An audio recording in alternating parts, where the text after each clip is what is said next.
Halo, perkenalkan, kami dari kelompok inovasi dan kewirausahaan yang beranggotakan Faisal Saif, Yonan Mulyana, dan Fajar Ramadan, di mana kami akan menjelaskan tentang analisis SWOT untuk usaha Kravel milik Ibu Ina.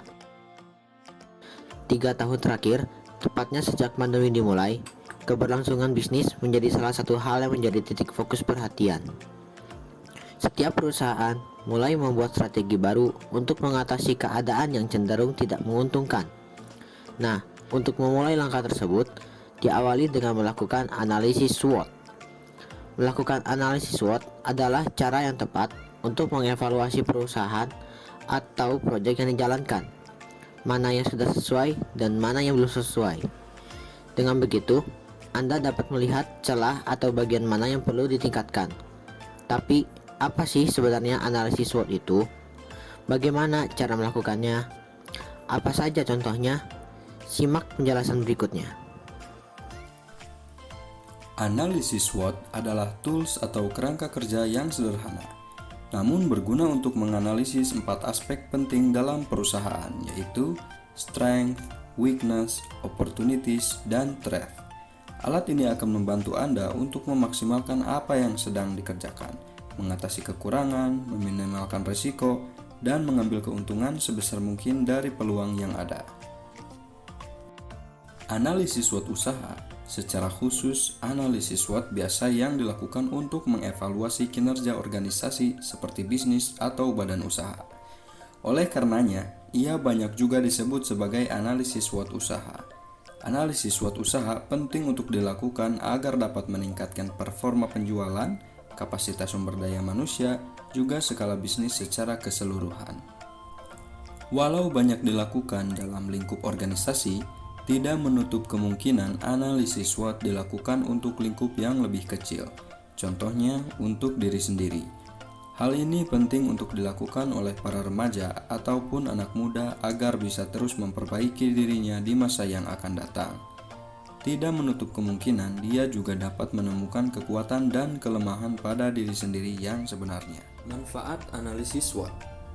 Manfaat analisis SWOT bagi perusahaan adalah sebagai strategi penentu masa depan dalam keberlangsungan bisnis. Bagaimana sebuah perusahaan menjalankan strategi misi untuk mencapai tujuan perusahaan. Selain itu juga dimanfaatkan oleh para stakeholder untuk mengetahui kondisi faktor internal dan eksternal dari perusahaan. Adanya penilaian SWOT membantu untuk menetapkan prioritas mana saja yang harus didahulukan oleh perusahaan. Tanpa adanya informasi dari analisis SWOT, Anda tidak dapat mengetahui potensi pasar, minat, dan peluang pasar yang bisa dimanfaatkan. Selain itu, Anda akan mengetahui tingginya tingkat persaingan pasar pada produk atau usaha Anda. Maka, sebelum menjalankan bisnis, Anda perlu menganalisa produk atau bisnis Anda. Langkah-langkah membuat analisis SWOT. Melakukan analisis SWOT memang cukup kompleks, namun Anda bisa memudahkan dengan melakukannya secara bertahap. Berikut langkah umum yang bisa Anda lakukan. 1. Menentukan tujuan. Untuk apa sebenarnya analisis SWOT ini dilakukan? 2. Membuat deskripsi umum, misalnya profil usaha, target market, dan lainnya.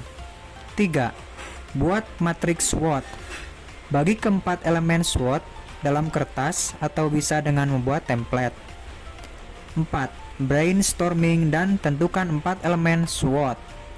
Di antaranya yaitu strength, weakness, opportunity, dan threats. 5. Beri prioritas.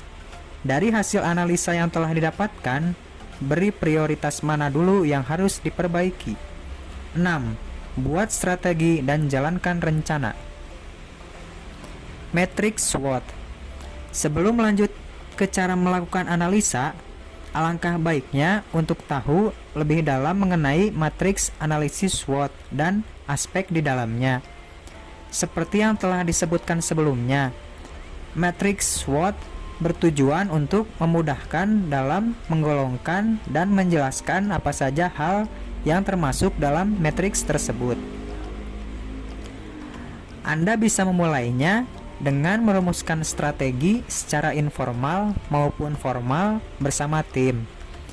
Kumpulkan semua tim dari berbagai level di perusahaan dan lakukan brainstorming secara bersama-sama. Identifikasi setiap aspek, strength atau kekuatan, weakness atau kelemahan, opportunities atau peluang, dan threats atau ancaman, dan tulis di bagian masing-masing. Umumnya, bagian strength dan weakness berkaitan dengan faktor internal, seperti perusahaan, aset yang dimiliki, prosesnya bagaimana, serta sumber daya manusia di dalamnya, dan elemen lain yang berasal dari dalam perusahaan. Sedangkan opportunities dan weakness biasanya muncul sebagai faktor eksternal, seperti kompetitor perusahaan, target market, regulasi pemerintah, hingga kondisi ekonomi global. Cara membuat matriks SWOT. Tahap pertama, Anda bisa mengisi tabel dan melakukan scoring atas beberapa faktor pada masing-masing elemen. Selanjutnya, kamu dapat mengakumulasi skor tersebut dan menuangkan hasilnya dalam matriks SWOT untuk mengetahui posisi organisasi saat ini, seperti mengubah strategi bertahan, progresif, atau diverifikasi strategi, seperti contoh 4 kuadran matriks SWOT berikut. Kemudian, bagaimana cara melakukan analisis SWOT? Setelah matriks analisis SWOT sebelumnya, Anda bisa lebih lancar dalam menyusun SWOT. Bagaimana sih caranya? Simak masing-masing dari 4 elemen SWOT berikut ini ya. Yang pertama, strength atau kekuatan. Strength merupakan kondisi yang menggambarkan keunggulan dari perusahaan. Biasanya, kekuatan ini dapat menjadi pembeda perusahaan dengan kompetitor. Misalnya, merek yang kuat, pelanggan yang loyal, teknologi yang unik, dan yang lainnya. Untuk menganalisa bagian ini, Anda bisa menjawab beberapa pertanyaan berikut. Proses atau proyek apa yang dilakukan dengan baik dan berjalan lancar? Kelebihan apa yang dimiliki perusahaan dan membedakannya dengan yang lain? Keunikan apa saja yang dimiliki perusahaan? Lalu apa yang orang lain lihat sebagai kekuatan dari perusahaan? Lalu selanjutnya ada weakness atau kelemahan. Weakness merupakan suatu keadaan yang bisa membuat perusahaan tidak bekerja secara optimal. Area ini perlu ditingkatkan agar tetap bisa kompetitif dan tidak berpengaruh negatif pada perusahaan. Anda bisa memulainya dengan pertanyaan berikut ini. Apa yang bisa ditingkatkan dalam perusahaan? Apa hal yang perlu dihindari dari perusahaan? Apa yang mungkin konsumen atau pelanggan lihat sebagai kelemahan perusahaan? 3. Opportunities atau peluang. Opportunities merupakan kondisi yang mengacu pada faktor eksternal yang menguntungkan yang dapat memberikan keunggulan bagi perusahaan. Peluang akan membawa perusahaan untuk bisa berkembang di masa yang akan datang. Berikut beberapa pertanyaan yang bisa Anda isi. 1. Peluang apa yang terbuka untuk perusahaan? 2. Tren apa yang bisa Anda manfaatkan dan sejalan dengan perusahaan? 3. Bagaimana Anda bisa mengubah kekuatan menjadi peluang? 4. Apakah ada perubahan regulasi? 4. Threats atau ancaman. Threats mencakup segala sesuatu yang dapat berdampak negatif terhadap perusahaan dan bersumber dari luar atau eksternal. Ancaman ini bisa menjadi penghambat berkembangnya perusahaan. Untuk menganalisis, Anda bisa mengisi pertanyaan berikut. 1. Ancaman apa yang dapat membahayakan perusahaan? 2. Apa saja yang dilakukan kompetitor perusahaan? 3. Hambatan apa yang sedang dihadapi perusahaan? Analisis SWOT. Berikut adalah analisis SWOT untuk usaha Kravel milik Ibu Ina. Mari berkenalan dengan Ibu Ina yang saat ini menjalankan usaha Kravel. Analisis SWOT untuk usaha kravel milik Ibu Ina adalah sebagai berikut. Yang pertama adalah strength.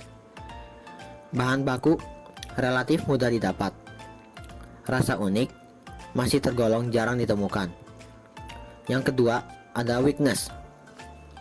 Tidak tahan lama dan distribusi produk terbatas. Yang ketiga ada opportunities. Jumlah peminatnya tinggi dan adanya model penjualan online. Dan yang terakhir ada threats. Penjualan produk memang tinggi, tapi ditakutkan hanya karena ada tren sesaat dan jumlah kompetitor terus bertambah. Untuk strategi yang bisa diterapkan, sebagai langkah pertama, Bu Ina bisa fokus pada penjualan di daerah yang sama karena opsi distribusi terbatas. Ekspansi bisnis bisa dilakukan secara bertahap. Bu Ina pun juga perlu tahu cara daftar GoFood agar bisa menerima pesanan online sehingga usahanya kian laris. Kemudian, strategi ekspansi awal adalah dengan meluncurkan adonan kroffel siap pakai yang bisa dibeli secara online. Dalam bentuk adonan, kroffel lebih mudah dikemas sehingga jangkauan distribusi akan meluas. Di samping itu, Bu Ina sebaiknya juga melakukan inovasi terhadap produk kroffel. Misalnya, dengan menambahkan varian rasa yang banyak disukai orang seperti matcha. Inovasi semacam ini akan membuat pelanggan bertahan dan tidak cepat merasa bosan dengan produk. Terima kasih telah menonton video penjelasan mengenai analisis SWOT yang telah kami buat. Untuk kurang lebihnya mohon dimaafkan. Demikian akhir dari video kami. Semoga bermanfaat untuk kita semua. See you in the next moment.